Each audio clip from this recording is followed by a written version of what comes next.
So this chapter for the letter D is dispute, dialogue and discipline.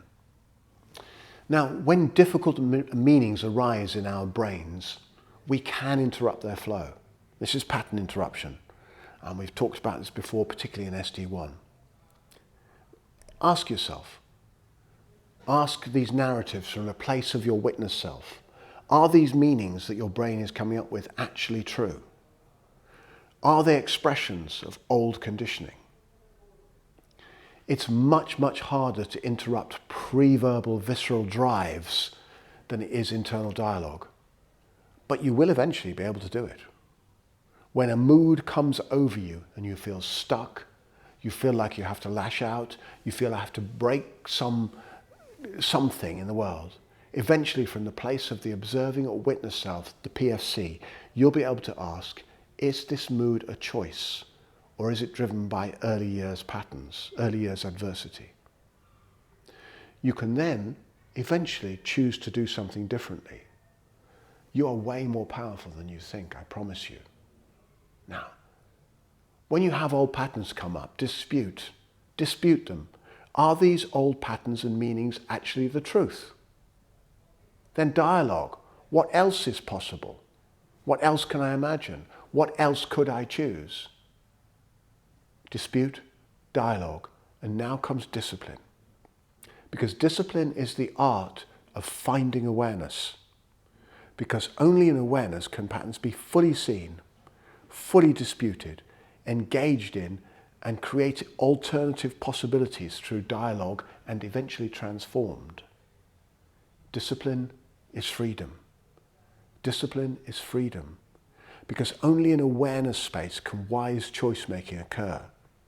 Otherwise, we simply fall victim to conditioning and the self-gratifying biological algorithms and choice making of the mesolimbic dopaminergic pathway that we've talked about. Without the mesocortical pathway being activated through discipline, we don't have any say. We're just driven by things. Discipline requires being fresh, present and bright to every awareness practice, whether a body-based practice, a breath-based practice, or a meditative mind-based practice, or a heart-based practice of compassion. We be fresh, bright, present with it every time. Because discipline is transcending habituation. It's not turning the awareness practice into just another habit to tick the box and get it done. That's not discipline.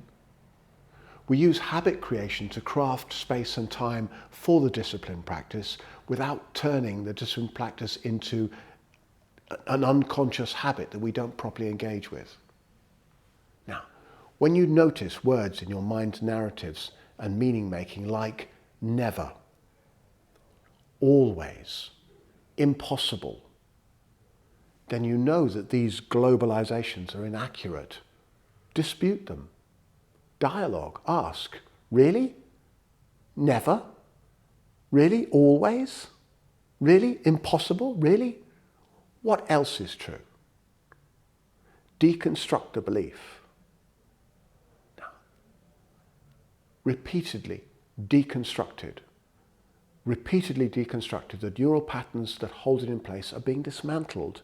You're dismantling them with your disputation and your dialogue. You are changing your brain by changing your mind. And you are acting, you're working with your self-applied neuroplasticity. And this is awesome. Now again, when you notice words in your mind's narratives and meaning making like must, I must, I have to, I've got to, they made me, so got to, made me, must, have to. When you notice words in your mind's narratives and meaning making like those, dispute them. Must? I must? Who says? I have to? Who says? I've got to? Who says? Who made? Really? Made me? Somebody made me? Really? I had no choice? Really? I have no choice? Really? I had no choice? Who says you must? Who says you had to? And who made you do it? Did they hold a gun at your head? Even then, do you have choice? These are all freedom restrictions manifested in your internal dialogue. Word and thought prisons. They're prisons in your mind. And these kinds of words are thieves of choice. They're stealing your choice. Dispute them, dialogue, eliminate. Because the cheap payback is that you're not responsible. The cheap payback is you're just a victim of circumstances. Poor little you. Sorry if that comes across hard, it's not meant to. No, because you have choice. But remember, choice has consequences and costs. And to be response-able, you have to be willing to take them. If you're going to be a victim, you don't have to deal with those because it's not your fault, is it? Freedom of choice. Comparisons are thieves of joy. More than others. You're less than, you're more than, you're better than, you're worse than, I'm worse than, they're better than. All those comparisons are stealing your joy. They're based on artificial comparison and inadequate information. They also have a massive payoff in that you don't have to try either way. Better or worse. The decision is preordained because this is better and that's worse. Hey, you're stuck with it. You don't have to strive. You don't need excellence. You don't have to do any work. No discipline is needed. No practice. You don't have to excel. You've already found a place that has no bearing on what you put into it. Comparison is the thief of joy. Diversity and difference is actually reality. It's the norm. So my suggestion is choose joy.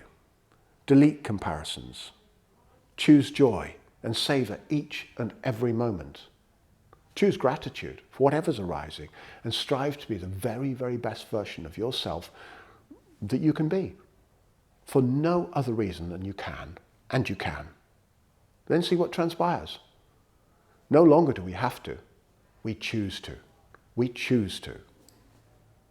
If we consistently spot the metaphors of imprisonment we've unconsciously installed from our conditioning, and we delete them one by one, over and over, repeatedly, until they no longer surface. They no longer have any weight.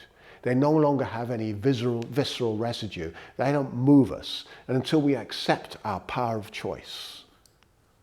Remember that in this journey, discipline is the key. Remember that discipline is an art form. Please remember that discipline is consistently finding awareness in the pattern, through the pattern, and beyond the pattern. Find your freedom.